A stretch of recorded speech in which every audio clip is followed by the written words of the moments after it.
Hello friends, आप देख रहे हैं आपका चैनल शेयर बाजार विद आयुष। और दोस्तों बात करेंगे इस वीडियो में क्वाड्रेंट फ्यूचर टेक के बारे में। दोस्तों आज क्वाड्रेंट फ्यूचर टेक की लिस्टिंग हुई और लिस्टिंग आप कह सकते हैं कि एक्सपेक्टेशन से काफ़ी बिलो लिस्टिंग देखने को मिली। करीबन 29% पे दोस्तों आईपीओ लिस्ट होता हुआ दिखा।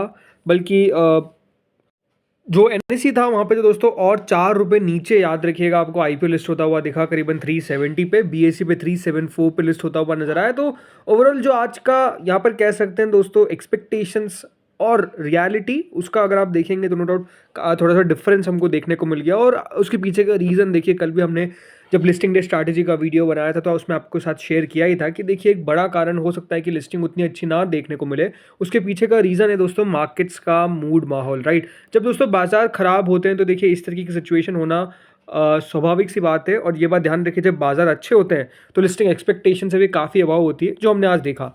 लेकिन बढ़िया बात क्या हुई दोस्तों कि बाद में जो काउंटर है वो बढ़ गया। 20% का दोस्तों अपर सर्किट जो है वो हमको देखने को मिला ऑलमोस्ट यहाँ पर क्वाड्रेंट फ्यूचर टेक में। और आप कह सकते हैं कि अगर किसी ने शेयर को रख लिया तो मोर देन 50% उसने बना लिया।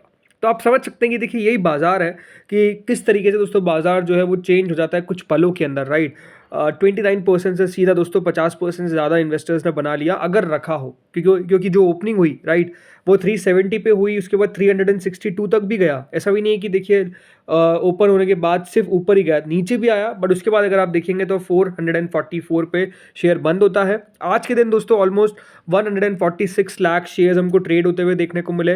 टोटल जो अब कंपनी की मार्केट कैप हो चुकी है वो हो चुकी है दोस्तों करीबन 1776 करोड़, राइट। 1776 करोड़ की कंपनी की दोस्तों ओवरऑल अब मार्केट कैप हो चुकी है। आज का जो डिलीवरी था वो ऑलमोस्ट दोस्तों 31.10% का देखने को मिला। लेकिन अब सबसे बड़ा सवाल क्या निकल कर आता है कि क्या क्वाड्रेंट फ्यूचर टेक यहाँ से और भी ऊपर जा सकता है।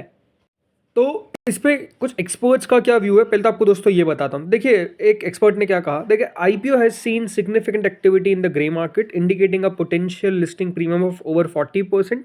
ये ज़रूर दोस्तों हमने देखा था कि यहाँ जीएमपी में इस प्रकार का डिमांड था।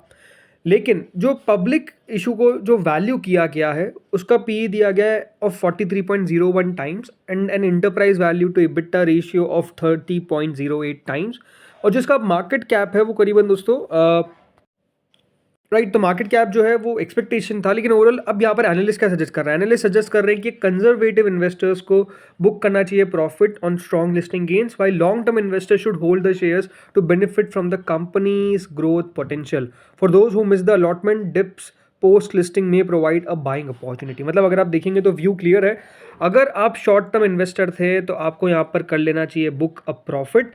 लेकिन अगर आपका व्यू लॉन्गर टर्म का है तो डेफिनेटली आपको करना चाहिए क्या, होल्ड। अब देखिए ज़रूरी बात आपको समझनी चाहिए वो है दोस्तों कंपनी, राइट।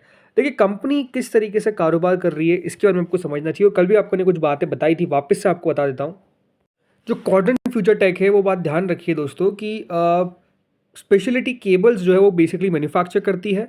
जो इस कंपनी को लेकर सबसे ज़्यादा जो चर्चे चले थे वो यही थे कि इसके पास कवच, राइट, जो रेलवे के अंदर एक सिस्टम है जिससे ट्रेन्स जब बहुत बार आपको बताया देखिए पोटेंशियल क्लैश हो जाता है तो उससे बचने के लिए कवच को बनाया गया था। तो कंपनी के पास ऑर्डर आया था करीबन 978 करोड़ का। हाँ, ऐसा नहीं कि अकेला ऑर्डर इनके पास था, रेलटेल के साथ कंपनी ने पार्टनरशिप की थी, हैंड्स टाई किए थे। तो उसके साथ दोस्तों कंपनी को 978 करोड़ का ऑर्डर मिला। अब ये बात ध्यान रखिएगा, ये जो ऑर्डर है ये FY26 के अंदर हमको खत्म होता हुआ दिखेगा। लेकिन इसके अलावा कंपनी सिर्फ इसी पे डिपेंडेंट नहीं है। कंपनी दोस्तों ईवी के अंदर, राइट, इलेक्ट्रिक व्हीकल सेगमेंट के अंदर भी वेंचर करने की कोशिश कर रही है। इंफ्रास्ट्रक्चर सेक्टर के अंदर भी कंपनी वेंचर करने की कोशिश कर रही है, जिसमें इंफ्रा सेक्टर में कंपनी ने कहा है कि वो हाई राइज बिल्डिंग्स जो है वो बेसिकली दोस्तों बनाते हुए नजर आएंगे। इसके अलावा कंपनी डेवलप कर रही है इलेक्ट्रॉनिक इंटरलॉकिंग सिस्टम। इसके ऊपर भी याद रखिएगा जो कंपनी को भी पैसा मिला है 290 करोड़ वो खर्चा होता हुआ नजर आएगा। इसके अलावा कंपनी को अप्रूवल मिला है फ्रॉम RDSO इनके प्रोटोटाइप के लिए, तो वो भी आगे चल के दोस्तों मार्केट्स में हमको आता हुआ दिखेगा।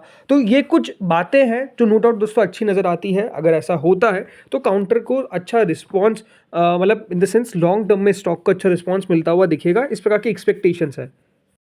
अब देखिए कंपनी को जो मेजरली रेवेन्यू आता है वो कहाँ से आता है, वायर्स एंड केबल से, जो रेलवे को देते हैं, और वायर्स और केबल्स जो डिफेंस को देते हैं वहाँ से 22%, रेलवे से 77% और अदर ऑपरेटिंग इनकम से 1%।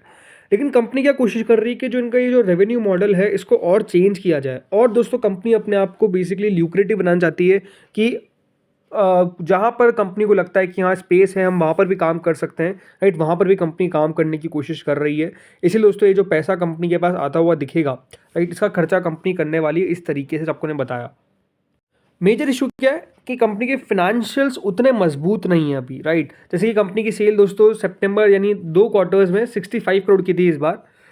ऑपरेटिंग प्रॉफिट मात्र 1 करोड़ का, मार्जिन मात्र 1% के, एंड मुनाफा था नहीं बल्कि 12 करोड़ का कंपनी ने घाटा रिपोर्ट किया। इसके अलावा दोस्तों अगर आप कंपनी के नंबर्स देखेंगे ऑन एंड ऑल, तो सेल्स कंपनी की 2024 में 151 करोड़ पर आई एंड 2023 में 153 करोड़ की थी। तो यहाँ पर कंपनी की जो सेल्स है वो बेसिकली दोस्तों डिक्लाइन कर गई, राइट। कंपनी का जो यहाँ पर रेवेन्यू है वो डिक्लाइन कर गया। इसके अलावा कंपनी का मार्जिन ज़रूर बढ़ता हुआ दिखा, 17 से 24% पर गया। मुनाफा भी बढ़ता हुआ दिखा, 14 से 15 करोड़ पर जाता हुआ दिखा। बट स्टिल जो रेवेन्यू के अंदर दोस्तों विजिबिलिटी होनी चाहिए, जिस तरीके से कंपनी के नंबर्स बढ़ने चाहिए, वो मिसिंग है। जो बिल्कुल आप मान के चल सकते हैं कि हाँ वहाँ पर कंपनी को काम करना है। अगर वो सही तरीके से होगा देन आप कह सकते हैं कि हाँ डेफिनेटली कंपनी कैन ग्रो, ये एक्सपेक्टेशंस हो सकती है। बट स्टिल मैं यही कहूँगा दोस्तों, अगर आपके पास कंपनी है तो एक बात आपको ध्यान में रखना पड़ेगा कि आपको थोड़ा सा पेशेंस रखना पड़ेगा। बिकॉज देखिए जो कंपनी का रेवेन्यू हमको आता हुआ दिखेगा, एक्सपेक्टेशंस है कि काफ़ी अच्छा रेवेन्यू आने वाला है। बिकॉज कवच का जो आपको ऑर्डर है वो कंपनी कंप्लीट करेगी, तो वो कब बुक्स में शो होंगे। इसके अलावा कंपनी जिस तरीके से अपने आप को और एक्सपांड करने की कोशिश कर रही है, इससे कंपनी कितना रेवेन्यू जनरेट कर सकती है, ये भी अपने आप में क्वेश्चन है जो आई थिंक अब देखते हैं। लेकिन हाँ, मार्केट्स ने आज ओवरऑल अगर आप देखेंगे तो वैल्यू लिस्टिंग पर नहीं किया, बट बाद में दोस्तों ज़रूर आप कह सकते हैं वैल्यू किया, और 20% का सर्किट लगा, राइट। मार्केट्स कह सकते हैं आज उतने ख़राब नहीं थे, वो भी एक रीज़न है कि दोस्तों शेयर बच गया। अगर बाजार ख़राब होता तो अपने आप में आप कह सकते हैं कि हो सकता है कि आज 20% का सर्किट नहीं लगा हुआ था। लेकिन ओवरऑल आप देखिए, जहाँ पर वैल्यू बच जाती है वहाँ पे मार्केट वैल्यू क्रिएट करने में समय नहीं लगाता, और वो एग्जैक्ट आपको यहाँ पर होता हुआ दिखा है, राइट। 444 पे शेयर जाने के बाद एक बार भी ऐसा नहीं हुआ कि कोई गिरावट का यहाँ पर संकेत जो है वो हमको देखने को मिल रहा है। तो आप देखते हैं कल के दिन, क्योंकि देखिए अपर सर्किट लगाए तो ओवरऑल चांसेस यही है कि एक अच्छा मूव शुरुआत में हमको देखने को मिल सकता है। बट क्या वो सस्टेन कर पाएगा नहीं कर पाएगा, ये एक चीज़ होगी देखने लायक। 450 रुपये का लेवल आई थिंक इसके ऊपर ही खुलेगा शेयर, ये आप साफ मान के चल सकते हैं कि 450 के ऊपर ही खुलेगा। 500 रुपये का लेवल नो डाउट टेस्ट कर सकता है कि नहीं कर सकता है, देखने वाली बात रहने वाली है, देखते हैं अब होता क्या है। बट मेरे हिसाब से 500 से पहले शेयर थोड़ा सा रुकेगा, थोड़ा सा कंसोलिडेट करना चाहिए, राइट। वन वे में तो देखिए कोई शेयर चल नहीं सकता, हो सकता है ये भी ना चले, तो इसलिए थोड़ा सा वेट कर सकता है। बट ओवरऑल अगर आप कभी लॉन्गर टर्म का है तो ठीक है, कंपनी ऐसा नहीं कि ख़राब है। बस कंपनी के फाइनेंशियल्स पे आप नज़र रखिए, और जो कंपनी का मैनेजमेंट बोलता है उसके ऊपर नज़र रखिए कि वो क्या कह रहा है रेवेन्यू को लेकर, क्या कह रहा है वो बिजनेस को लेकर, राइट। वो एक इंपॉर्टेंट बात है जिसको बहुत ज़्यादा आपको मद्देनज़र ध्यान रखना है। स्पेसिफिकली कहूँ तो ध्यान रखना है कि कंपनी किस तरफ जाने की कोशिश कर रही है। तो दोस्तों इस वीडियो में इतना ही था। बाकी आप लोग बताइए आपको क्या लगता है, क्या क्वाड्रेंट फ्यूचर टेक कल 475 के ऊपर बंद होगा या फिर 475 के नीचे बंद होगा? आप लोग बताइए कमेंट सेक्शन में।